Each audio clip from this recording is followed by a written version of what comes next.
Yeah. No, you have to laugh now.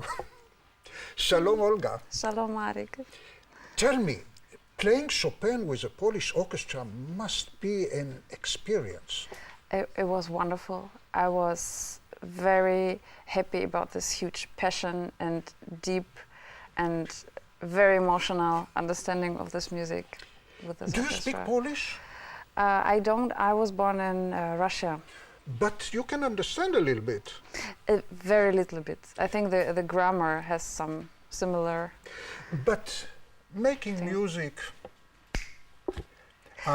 they certainly know Chopin concerto. They played quite a lot. They do, and it's absolutely their own music. They feel it absolutely, and we understood each other nearly without words. You know, come to think of it, Chopin never wrote anything for orchestra. So these concerti by Chopin are the only one chance for the orchestra to play something of Chopin. Yes, and the very unique thing about this concertos, I think, is that there are 3 different orchestrations, and all of them are were played by Frédéric Chopin. Yeah, that's this amazing. is very unique, I think. Since you are Russian, you appreciate passionate music making. So if you compare Russian music making with Polish. Oh, there were a lot of the same things and the same emotions and the same ways to communicate with each other. Okay, so let us watch a clip from the second movement.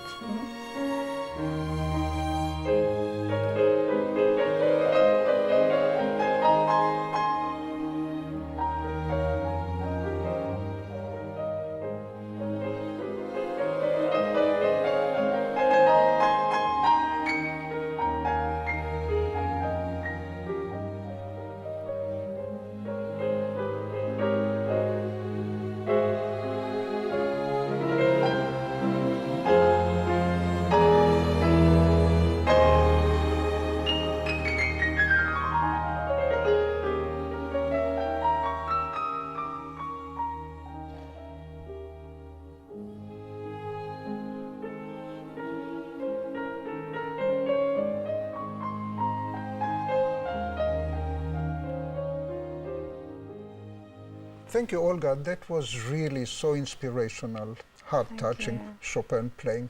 Tell me, the conductor is a lady. It's a lady. It's Agnieszka Duczmail. She's the chief conductor of this orchestra. This is a chamber orchestra, no winds? No winds, only strings, and I think this version has the beautiful things from the different orchestrations. Yeah, who made this version? It's from Ilan Rogov. Oh, he's my dear friend, an Israeli-born pianist. Nice. But it's first done by Chopin, I suppose, and then Ilan Rogov rearranged the arrangements of Chopin? Yes. And do you feel differently when you play with chamber orchestra? Do you change the style of your playing, of your music making? I had the feeling that I could focus more on the piano and the details, because for me, when winds are there, they have a beautiful sound, but they make everything more big and huge. And because there were only strings, I had the feeling that we all could get more into this piano mood and into this special, really special atmosphere. I read in one of the books that Chopin himself preferred to play the concerto accompanied by a second piano in order to keep this intimate feeling. And talking of the piano and Chopin music, I would like to ask you to play the scherzo from the Sonata number 3.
Tell me, Olga, is there a Russian school of piano playing?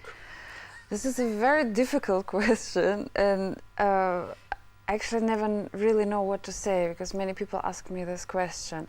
I understand that there is this question, but for me personal, I have influences from very different piano schools. Yeah, and you this left is, Russia at the age of 6. Yes, I left Russia, and I know Russia only from TV, friends, and books. And But your father is a Russian pianist. yes, he is. My father is a Russian pianist, and he teaches also. He is professor for piano music.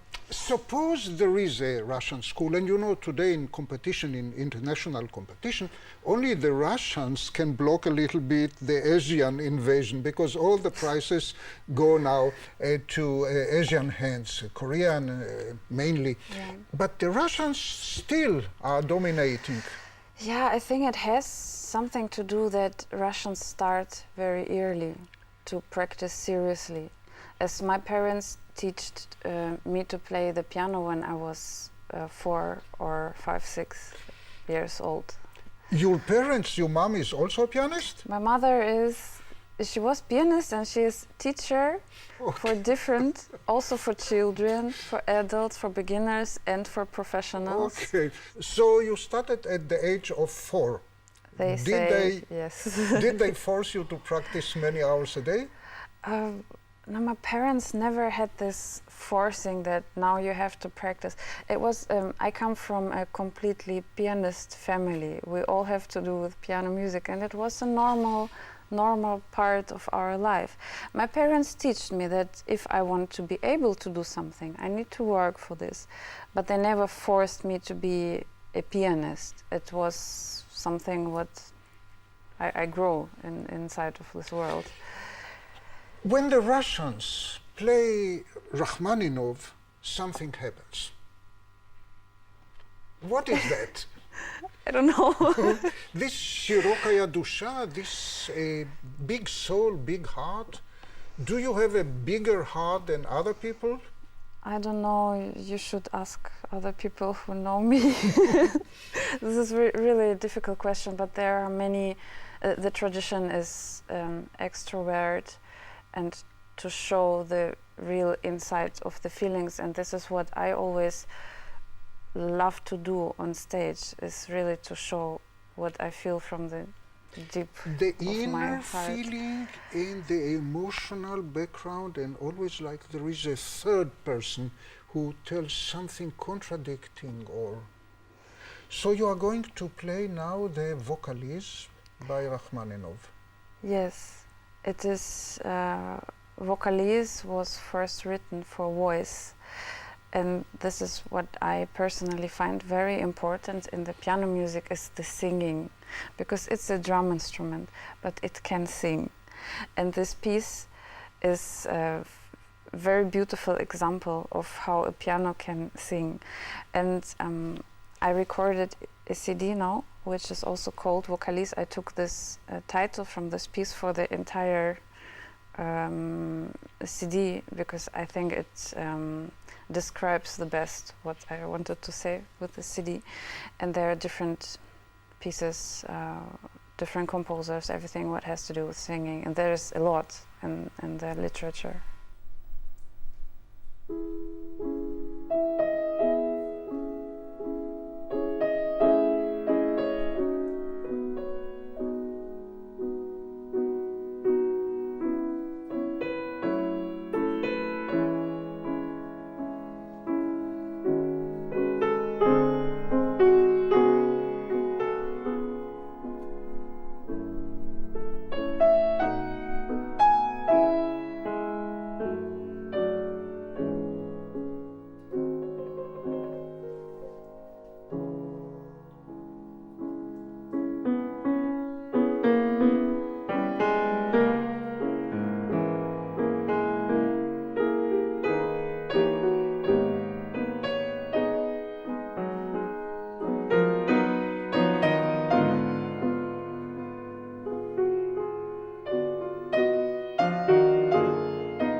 Olga, that was so wonderful and such a long line. How can you keep it? I try to lose myself in these super long phrases which are so typical for Rachmaninoff. Then one phrase starts and get bigger and more interesting and more surprising, and it's during 5 pages. Yeah, and it's so amazing because there are so many different voices, but above all, one voice. Yes, there is this one voice which sometimes come in the left hand, sometimes in the right hand, sometimes very intimate, very introvert, like Rachmaninoff was thinking about something very personal while writing this without telling it to everybody, just think about. And sometimes in this piece there are this super emotional. Yeah, it was so beautiful how you said it. You feel he thought like that, but he never said it. Just is the underlines. Yes. But there is never a single smile. How is it possible? This is not about, this is a very thoughtful, dramatic, he fights with himself sometimes. There is no smiling, there is no joking, this is serious, a bit tragic. Also, when people took photos of Rachmaninoff, was he ever smiling?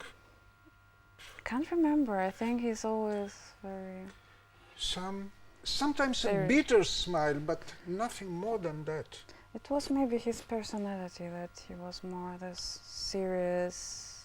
I can imagine that he had a great sense of humor, but in his music there is a lot of this drama, sadness. And the eternal Russian sadness. But Russian music has another aspect, which is a very vigorous one. Yes. Because in Russia you have silny pianists, the strong pianists. So tell us about this Russian strength. There is this part of what we say Russian piano school, that this is a very powerful piano playing, and many pieces are very powerful. And you are going to play for us one of them. Yes, I will play from the Prokofiev Sonata number 7, the called Wire Sonata, the final. Which is maybe the most vigorous music ever written by Prokofiev. Maybe. Maybe, ever growing and exploding at the end. Yes. Then давай. Great piece.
what happened to us. In the beginning is stubborn, Prokofiev I mean, and you too, and then at the end you don't even remember why you are stubborn. You are stubborn just for the sake of being so stubborn and vigorous. That was wonderful. A question, you have a family in Israel? I do, I have an aunt here. Yeah, I'm sure she will be very happy to know that you are going to play with Zubin Mehta. Yes. When that is going to happen? I will come back to Israel in 2017, play with Israel Philharmonic Orchestra and Zubin Mehta, and looking forward to that. Do you know which concerto? Oh, no, we didn't talk about it yet. Okay. I'm sure it will be some good stuff, maybe Russian. Maybe Prokofiev. We will see. Maybe Prokofiev. Olga, I like to tell you that some flowers grow in a greenhouse like orchids, and they are so well protected. And some flowers grow on the Alps, these small flowers, but they are so beautiful and they can resist everything. I thought the same about Russian pianists. They are so strong and vigorous. The hardship of life in Russia was always tremendous, but those flowers could resist and survive. And thank you for being one of these beautiful flowers. Thank you for having me here. It's a pleasure.